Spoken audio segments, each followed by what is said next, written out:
Every month, the price of a particular commodity falls in this order: 1024, 640, 400, 250, and dash. What is the next value? Next value ಎಷ್ಟಿರುತ್ತೆ ಅಂತ find out ಮಾಡಬೇಕು. The options are 156.25, approximately 39, 64, 40. ನಾವೇನಾದರೂ ಇಲ್ಲಿ ಡಿಫ್ರೆನ್ಸನ್ನು find out ಮಾಡೋಕ್ಕೆ try ಮಾಡಿದರೆ difference ಎಷ್ಟು ಬರುತ್ತೆ ಅಂತಂದರೆ 1024, 640 ಇವುಗಳ ನಡುವೆ ಡಿಫ್ರೆನ್ಸ್ ಎಷ್ಟಿದೆ ಅಂದರೆ 384 ಇದೆ. ನೀವು ಫೈಂಡ್ ಔಟ್ ಮಾಡಿದ್ರೆ ಗೊತ್ತಾಗುತ್ತೆ ನಿಮಗೆ. 384, 384.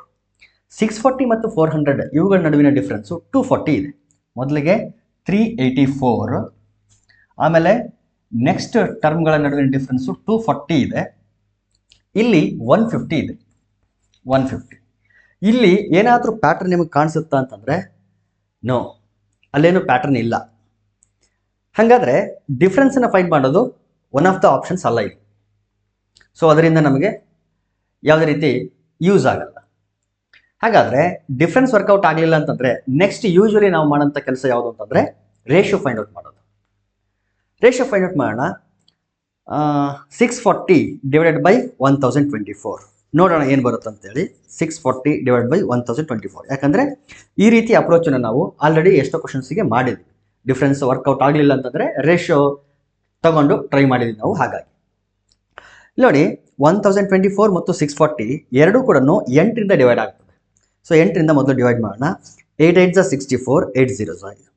8 1 8, 2 ಉಳಿತು, 22 ಆಯಿತು. 8 2 16, 6 ಉಳಿತು, 8 8 64, 128 ಆಯಿತು. ಅಗೇನ್ 8ಇಂದ ಮತ್ತೆ ಹೋಗ್ತದೆ. 8 10 8 1 8, 4 ಉಳಿತು, 48, 8 6 48. Again 10 and 16 can be are divisible by 2. 2 5s are 10, 2 8s are 16. So ratio 5/8 ಅಂತ ಬಂತು.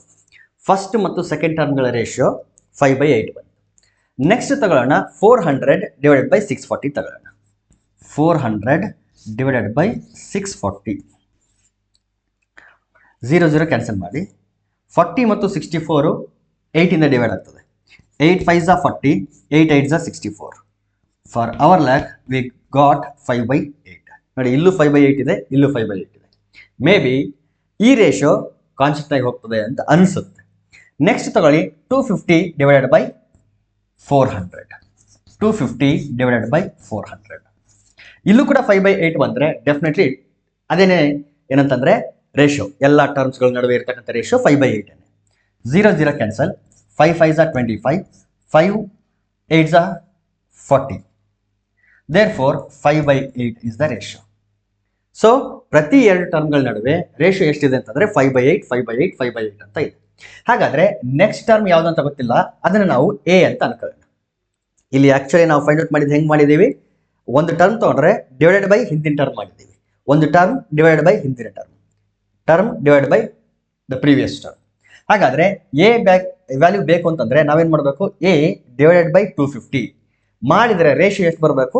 5/8 ಬರಬೇಕು. ಯಾಕಂತಂದರೆ ಪ್ರತಿ ಟರ್ಮ್ಗಳ ನಡುವೆ ಅದೇ ರೇಷಿಯೋ ಫಾಲೋ ಆಗ್ತಾ ಇದೆ. ಹಾಗಾಗಿ therefore A divided by 250 is equal to 5/8. 250 ಮತ್ತು 8 ಡಿವೈಡ್ ಮಾಡೋಣ. 2 ಇಂದ ಡಿವೈಡ್ ಆಗುತ್ತೆ. 2 4s are 8, 2 1s are 2, 2 2s are 4, 1 ಉಳಿತು, 10 ಆಯಿತು. 2 5s are 10.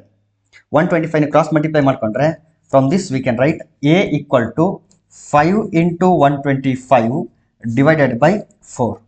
ಈಗ 5 ಮತ್ತು 125 ಮಲ್ಟಿಪ್ಲೈ ಮಾಡಿಕೊಂಡ್ರೆ 5 5s are 25, carry to 5 2s are 10 plus 2 12, 5 1s are 5, 5 plus 1 6, 625 divided by 4.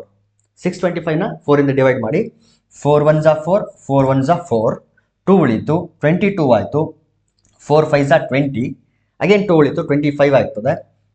4 6s are 24, 1 ಉಳಿತಿಲ್ಲಿ, point ಕೊಟ್ಟರೆ 10 ಆಗ್ತದೆ. ಇನ್ನು 4 2s are 8, 2 ಉಳಿತು, ಪಾಯಿಂಟ್ ಕೊಟ್ಟಿರೋದ್ರಿಂದ 0 ತಗೋಬಹುದು ನಾವು. 4 5s are 20. ಸೊ 156.25 ಅನ್ನೋದು ಕರೆಕ್ಟ್ ಆನ್ಸರ್ ಆಗ್ತದೆ. ಹಾಗಾಗಿ ಇಲ್ಲಿ ನೆಕ್ಸ್ಟ್ ಟರ್ಮ್ ಏನು ಬರಬೇಕು ಅಂತಂದರೆ 156.25.